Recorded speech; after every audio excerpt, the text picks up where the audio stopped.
exchange of memorandums of understanding and vision documents, followed by a press statement by the two leaders.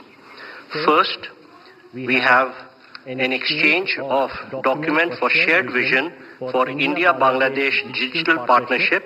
The exchange will be done on the Bangladesh side by Mr. Masood bin Momen, Foreign Secretary of Bangladesh, and on the Indian side by Shri Vinay Quatra, Foreign Secretary of India. Sir.